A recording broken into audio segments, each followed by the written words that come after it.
안녕하십니까. 매일경제 윤원섭 차장입니다. 해외 주식, 글로벌 주식의 신 유동원 본부장님으로부터 질의응답 시간을 갖고 또 인사이트를 들어보도록 하겠습니다. 자, 한때 팡이라고 엄청 유행했었죠. 이제 팡이 우리 미국 증시를 주도한다고. 팡이라고 하면 지금 이름 바뀌었지만 페이스북, 넷플릭스, 뭐 애플, 뭐 구글, 아마존 뭐 이런 것들이었습니다. 근데 최근 저희도 뭐 기사를 썼는데 이제 빅테크 팡에서 이제 미국 증시를 반도체 중심인 망고로 넘어간다라는 뭐 이런 얘기가 나왔어요. 이게 어디서 나온 거죠, 근데? 저희 특파원들이 쓴 기사입니다. 아, 그래요? 예. 어떻게 생각하십니까? 반도체주로 넘어간다. 이게 뜬다. 아니, 저는 뭐 이게 맞는 것 같은데, 문제는, 이렇게 기사를 쓰기가 참 힘드셨을 것 같은데, 왜냐면, 최근에, 반도체 지수가 25% 빠졌어요. 예, 그래서 그 속스가 25%나 빠졌기 때문에, 오히려 저 빅테크들은 덜 빠졌거든요. 물론 이제 그 전에 작년에 좀 빠졌죠. 예, 넷플릭스 같은 경우에 뭐, 40%씩 부러지는 게 나왔기 때문에. 그래서, 어쨌든 이런 거에 대해서 이제 이 얘기가 나오는 이유를 전체적으로 보면 결국은 이제 우리가 IT를 사야 되냐 말아야 되냐. 성장주 중에서 특히 이제 IT, 빅테크, IT 관련된 종목들을 사야 되냐 말아야 되냐에 대한 의구심이 생기는 거죠. 그 의구심이 생기는 이유는 금리가 너무 빠르게 오르니까. 보통 이제 이런 IT 주식들은 금리에 취약하다. 뭐 이런 식의 생각을 많이 해요. 딥시클리컬이라고 해서 굉장히 경기에 영향을 많이 받는다. 그래서 금리를 막 빨리 올리면 경기가 앞으로 침체로 갈 수 있으니까 오히려 이 성장주 중에서 이런 테크주를 팔아야 되는 게 아니냐. 그리고 또 외국계 대표 지금 그 투자은행에서 그 M사 또는 B사 뭐 아무튼 그런 회사들이 뭐라고 얘기를 하고 있냐면 그냥 테크 팔아야 된대요.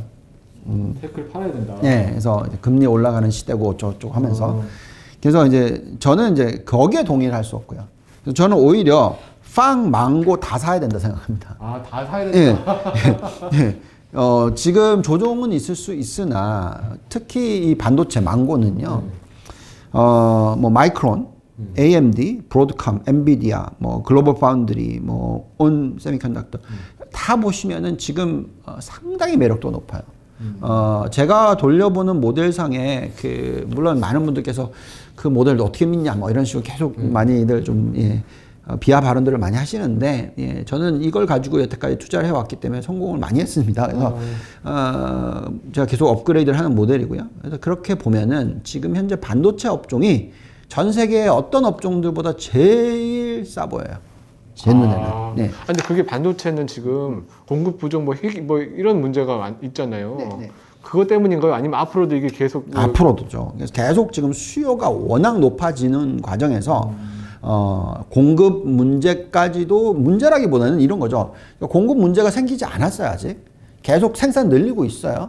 근데 이제 워낙 수요가 많으니까 그게 이제 캐치업이 안 되는 거죠. 그럼 무슨 얘기입니까? 매출이 계속 늘고 있다는 얘기죠. 근데 반대로 이제 원자재 같은 경우에는 천연가스, 그죠? 뭐 석유 이쪽은 이 전쟁이 일어나니까 공급이 안 되는 거죠. 수요가 막 확 더 늘어났다 이게 아니라 수요는 똑같은데 공급이 문제가 차질이 생기니까 가격이 튀는 거죠. 그래서 이거의 차이입니다. 그래서 그걸 잘 생각해 보시면 둘 다 어떻게 보면 인플레이션 관련주들이에요. 반도체도 그렇고 원자재도 그렇고. 근데 지금 보시면 반도체는 수요가 뒷받침된 성장이에요. 그래서 그것까지 감안하신다면 당연히 지금 반도체주들은 정말 좋은 기회가 만들어지고 있고 도대체 얼마나 사실 장기적으로 봤을 때 오를지 잘 몰라요. 그래서 저는 반도체만큼은 많이 들고 계시다면 던지지 마시고 또 안 들고 계시다면 이제 계속 조금씩 늘려나가는 그런 시대가 이다라고 생각이 듭니다. 일부에서는 테크 기업들이 버블이다. 이제 떨어진다. 뭐 이런 얘기도 있습니다. 근데 이제 본부장님이 이제 저희 이제 라이브 하실 때 항상 말씀하시다시피 실적에 받쳐주면 된다. 뭐 이런 말 말씀하시잖아요. 자주 하시는데. 그러면 저희들이 볼 때, 일반인들이 볼 때 도대체 그러면 실적이라는 게 기준이 뭡니까 이게? 뭘 봐야 됩니까? 매출? 영업이익? 뭐. 네, 둘 다 봐야죠. 이제 닷컴 버블 때를 좀 되돌아가 보면 아까 우리가 이제 닷컴 버블 때를 얘기를 했었는데 닷컴 버블이 생겼었을 때에 보시면은 실적은 당기 순이익은 오히려 빠지고 있었어요. 예, 고점이 언제였냐면 97년이 피크입니다. ROE가. IT 뭐 나스닥이 거의 한 21% 정도 고점이에요. 그리고 나서 97년 다음에 98, 99, 2000, 2001, 2002 이렇게 쭉 빠져요. 그래서 한 자릿수까지 내려갑니다. 21%던 게. 그러니까 이제 이건 당연히 안 좋았었는데 오히려 매출 증가율이 높게 나왔어요. 그러면서 시장은 끌어올린 거죠. 98, 99, 2000년까지. 그래서 괴리가 벌어지면서 이제 폭락을 한 거죠. 근데 어쨌든 지금 결론은 뭐냐면 바텀 라인, 그러니까 이익이 받쳐주는데 매출까지 늘어난다. 이건 더할 나위 없이 좋아요. 나쁜 게 아니죠. 네, 그래서 제가 볼 때는 빅테크들은 그런 모습이 나올 거예요. 그러니까 이익이 받쳐주면서 매출은 더 높게 나와. 그런 식으로 나올 거기 때문에 빅테크와 이 대표적인 성장 기업들, 그러니까 우리가 얘기하는 이제 성장주들 중에서 실적이 뒷받침되는 업종들이 뭐가 있냐면요. 우선 가장 대표적인 게 반도체예요. 예. 그 다음이 바이오입니다. 바이오. 예. 그리고 지금 요즘 이제 얘기하고 있는 게 신재생 에너지. 예. 예. 요렇게 지금 나오고 있어요. 여기다 추가적으로 뭐 5G, ESG, 뭐 AI, 뭐 자동화, 전기차 이렇게 나옵니다. 자, 그럼 가장 대표적으로 이 테크 슬래시 뭐 자동차, 전기차 테슬라를 보죠. 자, 테슬라는 지금 보시면 매출 증가율이 정말 높게 나오죠. 근데 마진이 줄어들 거라고 걱정했죠. 왜냐하면 원자재 가격이 올라가니까. 네, 그렇죠. 그랬더니 가격을 올려버려. 가격 전가를. 근데 또 매출이 더 늘어나. 이게 무슨 얘기인지 아시겠죠? 그럼 이건 사이클이 끝난 게 아니에요. 그래서 우리가 지금 생각할 때 테크의 버블, 예, 물론 테크의 버블이 깨졌어요, 이미. 뭐 예를 들어서 이런 겁니다. 테크주 중에서 우리가 흔히 얘기하는 가장 고평가되어 있었다는 종목들, 그러니까 PER이 막 엄청나게 높았다고 하는 가장 익스펜시브하다는 제일 많은 그 전체 15% 정도 되는 기업들을 주가가 얼마나 깨졌냐면 50% 빠졌어요. 예, 고점 대비해서, 작년 고점 대비해서. 그러니까 이미 그런 엄청나게 흔히 말하는 실적이 안 좋은 테크주들은 바닥이 안 받쳐주는 것들은 이미 매출이 늘어난다 하더라도 이미 이 닷컴 버블 때처럼 터지면서 빠지는 거를 보여줬다는 거죠. 예, 그래서 지금 나스닥이 고점 대비해서 22.6% 빠졌는데 지금 다시 반등을 하고 지금 어쨌든 10몇 프로 빠져 있어, 15% 정도 빠져 있는데 이 빠짐이 정말 실적을 반영하면서 빠진 거라는 거죠. 근데 대형주라든지 실적이 뒷받침되는 기업들은 오히려 빠져 있는 게 이해가 안 가는 상황이 벌어지고 있는 거예요. 그래서 그렇다라는 것은 지금 다시 올라가는 타이밍이 금리에 대한 어떤 불확실성, 그리고 지금 우크라이나 러시아 전쟁 이슈, 요런 부분만 해소가 되면 충분히 다시 올라가는 그런 타이밍이 올 수 있다고 생각합니다. 그래서 테크가 버블이다. 글쎄요. 많은 분들이 PBR을 가지고 뭐 프라이스 투 세일즈를 가지고라고 하지만 저는 여전히 매출 증가율과 ROE를 가지고 보면 매력도가 상당히 높다라고 판단을 하고 있습니다. 러시아 우크라이나 전쟁이 생각보다 장기화되고 있습니다. 유가, 뭐 원자재, 에너지가 계속 오르고 있습니다. 저희 이제 투자자들 입장에서는 그럼 여기에 대해서 뭐 저희는 어떻게 하는 게 좋겠습니까? 자, 우선은 원자재 가격에 대해서 아까 여러 개를 짚어드렸고요. 기본적으로 워낙 이제 기업들의 펀더멘털이 좋은데 지금 비용을 계속 낮추는 전략을 써오다 보니까 원자재 가격이 안 올라갔던 거죠. 근데 이제 지금 수요가 계속 늘어나니까 이게 올라오는 거예요. 그래서 마진이 확 벌어졌다가 조금 이제 줄어드는 겁니다. 그렇기 때문에 이 실질적으로 이 원자재 관련주들도 실적이 좋아지는 구간이 지금 나오고 있는 거예요. 그렇지만 이게 계속 확 올라가서 이 마진을 완전히 죽여버리는 기업들의 매니팩처링, 그러니까 흔히 말하는 제조업에 악영향을 미치는 것이 나올 것이냐, 그렇지 않아요. 지금 미국의 그 제조업 뭐 생산이라든지 이런 숫자들이 너무 좋게 나오고 있어요. 그래서 결국은 너무 마진을 많이 벌려놨으니까 이걸 좀 줄이는, 그러니까 워낙 이 원자재 쪽은 마진이 이렇게 돼 있었으니까 좀 높여주는 이런 거죠. 그래서 이게 단계적으로 보시면. 그래서 결론적으로는 이 원자재 관련주들도 투자를 할 만한 기업들이 나오는 거죠. 워낙 지난 뭐 10년 동안 많이 눌려져 있었으니까. 그래서 그거에 대한 반등입니다. 그래서 거기에 따라서 어느 정도의 투자를 하실 필요는 있어요. 왜냐하면 그 가격이 올라가고 나서 확 빠지는 게 아니고요. 올라가고 나서 이제 안정을 찾는 거죠. 왜냐면 윗선이 계속 좋으니까. 그렇기 때문에 그런 상황을 하면 종목을 골라내는 게 중요합니다. 그러면 이제 원자재 중에서 대표적으로 이제 4차 산업혁명과 관련된 원자재, 예, 뭐 리튬, 뭐 등등등, 뭐 카퍼, 뭐 알루미늄, 코볼트 이런 것들, 그러니까 전기차랑 연결이 돼 있으니까 이런 쪽에 대한 투자 관련된 종목들, 뭐 글렌코어라는 종목도 좋아 보이고, 뭐 리오틴토 괜찮아 보이고, 서든 카퍼 뭐 이런 기업들이 있어요. 예. 그다음에 이제 원자재 중에서 이제 석유, 에너지 쪽, 천연가스 쪽. 당연히 러시아 뭐 이쪽 이슈가 생기지만 어쨌든 천연가스에 대한 수요는 계속 있을 것 같아요. 왜냐하면 석유보다는 훨씬 더 공해에 덜 영향을 주고 그렇기 때문에 이쪽을 이 신재생 에너지로 포함을 시킨다라는 좀 무브먼트가 있잖아요. 뭐 심지어는 원자력도 뭐 신재생 에너지로 예, 뭐 근데 사실 저는 좀 부담스럽습니다만 예, 어쨌든 그래도 지금 현재 시점에서 천연가스 관련주들도 찾아보시고 유가 관련주 중에서 천연가스랑 같이 병행하면서 밸류에이션 매력도가 높은 기업. 그래서 이걸 투자를 많이 하신 분이 워런 버핏. 네, 근데 옥시덴탈 페트롤리엄인데 저는 그 종목은 안 좋아해요. 그 이외, 그러니까 너무 비싸. M&A가 지금 들어가 있기 때문에 너무 비쌌어요.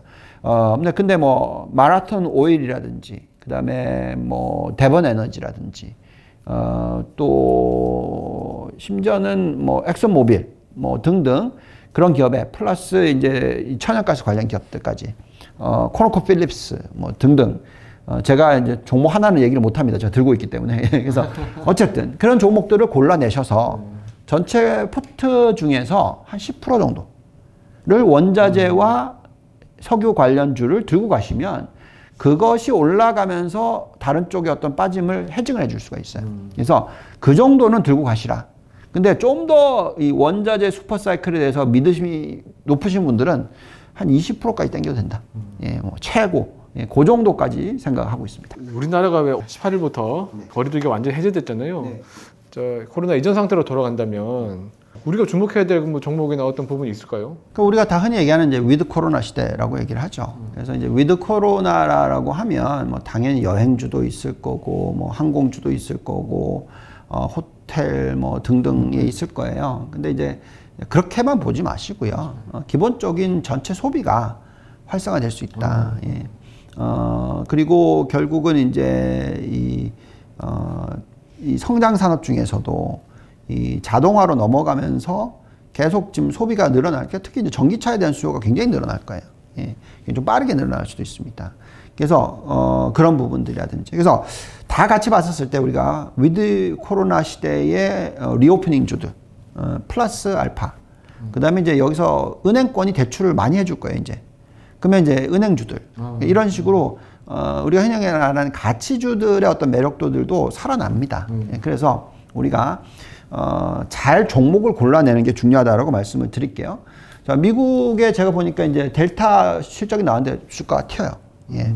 뭐 그다음에 이제 보잉 같은 경우에도 워낙 많이 눌려져 있으니까 좀 튀어요. 보시면. 그다음에 유럽으로 가면 에어버스. 예, 뭐 워낙 지금 항공기 수요가 많이 늘어나고 있어요. 그래서 그런 부분들도 감안하시고, 그래서 전체적으로 보면은 이제 사이클 자체가 후반부도 있는 건 맞아요. 근데 이제 후반부가 지금 13년 차라면 몇 년이 남았냐 이거죠. 2년이 남았는지 5년이 남았는지 6년이 남았는지 모른다는 거예요. 그래서 그 사이에 보통 보면은 모든 종목들 중에서 대장주도 올라가고 나머지 밸류주도 올라가고 그런 구간이 나옵니다. 그래서 지금이 그런 시대가 아닌가, 이렇게 생각하고 있습니다. 자, 지금은 이제 금리 인상 시기입니다. 주식 뭐 지금 많이 말씀해 주셨습니다. 자, 근데 이거 주식 말고 뭐 달러, 금, 비트코인 뭐 이런 것들은 금리 어떻게 봐야 되는지 좀 연관지어서 좀 설명해 주시면 좋겠습니다. 네. 그러니까 결론은 이제 안전자산이라고 하는 쪽의 투자, 또는 대체자산에 대한 투자, 그리고 인플레이션 관련된 투자라는 게 중에서 가장 항상 과거에 대표적으로 들고 갔던 게 금이에요. 예. 안전자산이라고 하기 때문에, 또는 대체자산이라고 합니다. 통화의 가치가 떨어진다, 뭐 이런 걸 가지고 얘기를 하는 거죠. 근데 잘 생각해 보시면 금 가격이 올라가는데 우크라이나 전쟁이 터지고 나서 비트코인 가격이 확 튀기도 했었어요. 그 화폐 가치가 떨어지면 그냥 비트코인이라도 써야 된다. 이런 거였죠. 그러면서 이제 금하고 비슷한 효과를 가지고 온 거죠. 그래서 이제 우리가 어떻게 봐야 되냐면 전체 안전자산, 대체자산에 대한 투자를 일정 부분 하는 게 중요해요. 지금은 그런 타임입니다. 근데 중요한 건 그거를 금으로 할 거냐, 가상화폐로 할 거냐. 그건 정답이 정확하게는 없어요. 그렇지만 그래도 당연히 금을 대부분이 해야겠죠. 그러면 전체 예를 들어서 파이를 놓고 대체자산 투자를 금과 가상화폐 다 더해서 한 10% 정도 한다고 칩시다. 10에서 20% 정도 한다고 치면 그 중에서 70%는 금이어야죠. 나머지 30%를 가상화폐 또는 뭐 은이든 뭐 어쨌든 이런 식으로. 그러니까 이렇게 전략을 짜서 이제 투자를 하시는 것이 적절하고요. 이건 굉장히 좀 나아간 발언이에요. 왜냐하면 이미 가상화폐에 대해서 저는 이미 안전자산 또는 대체자산으로 벌써 내가 인정을 하는 거잖아요. 그렇죠. 예. 많은 국가들이 아직 인정 안 하고 있어요. 근데 이제 미국도 이런 식으로 갈 거라고 생각하고요. 정확한 정답은 저는 잘 모르겠습니다. 그렇지만 그래도 그 가상화폐 중에서 이더리움과 비트코인. 적어도 이 두 개는 어떻게 보면 기본이니까 예, 일정 부분의 어떤 전체 글로벌 포트폴리오의 2, 3% 정도 들고 가는 건 나쁘지 않다라고 생각하고 있습니다. 러시아 이 우크라이나 사태가 깊어지면서 러시아 국가부도 위기설이 이게 계속 나오고 있습니다. 이게 진짜 실제로 가능한 일인지 좀 궁금하고 이게 만약에 되면 엄청난 그 뭐 좀 또 충격이 올 것 같은데 어떻게 보십니까 이거? 예, 그거를 이제 걱정을 하시기 때문에 5월 3일 날 5월 2일인가 5월 3일 날 이제 국가 디폴트가 일어날 거다. 그러면서 이제 시장 변동성이 좀 일어나고 있어요. 근데 이제 매번 전에도 분석해 드렸지만 일어날 수 있습니다, 당연히. 근데 이제 러시아가 차지하는 비중이 글로벌 GDP의 뭐 3%가 안 돼요. 네, 작아요. 그리고 뭐 최근에 스리랑카 뭐 무슨 의미가 있겠습니까? 사이즈로 따지면. 네. 그러니까 그런 조그만한 이 취약한, 그러니까 외환 보유가 없는 그런 국가들이 어려움을 겪어요. 그렇지만 과거에 있었던 이제 1997년, 98년 이때 러시아 디폴트 사태 98년 그리고 아시아 금융 위기 이거 다 더하면요 글로벌 GDP의 10 몇 %가 넘어요. 정말 컸어요. 예. 그랬기 때문에 미국이 금리를 심지어 내렸잖아요. 그러면서 닭한버블이 온 거예요. 제가 볼 때 이번에는 그렇게까지 안 하죠. 오히려 금리를 올리고 있죠. 그만큼 그 사이즈가 작다라는 얘기예요. 그래서 그 디폴트가 마지막 바닥을 만들어줄 수도 있어요. 러시아가 디폴트 했다. 그러면 그게 푹 빠지면 그건 완전 사야죠. 예. 그래서 결국은 그때도 마찬가지였거든요. 예. 그래서 왜냐면 98년도 러시아 디폴트 4월 달 일어나고 그리고 6월인가 4월인가 일어나고 그 다음에 증시의 바닥은 6월 달에 만들어지고요. 98년. 그리고 나서 10월부터 확 땡기기 시작했어요. 그러니까 결론적으로 그렇게 본다면 지금 이게 엄청난 기회를 주는 거죠. 그럴 수도 있겠네요. 예, 그래서 너무 이 국가 파산이 러시아 이슈를 가지고 전체 큰 그림으로서 얘기하기보다는 물론 그것이 천연가스에 미치는 영향 그리고 유가에 미치는 영향에 대해서는 판단하시고 거기에 경쟁력이 있는 기업들이 어떤 건지를 보고 투자를 하는 것은 중요합니다만 그걸 전체 큰 그림으로 놓고 봤었을 때는 그렇게까지 걱정하실 필요는 없다라고 생각이 듭니다. 말씀 너무나 감사합니다. 말 잘 들었고요. 오늘은 이 정도로 본부장님 말씀을 마치도록 하겠습니다. 본부장님 감사합니다. 네, 감사합니다.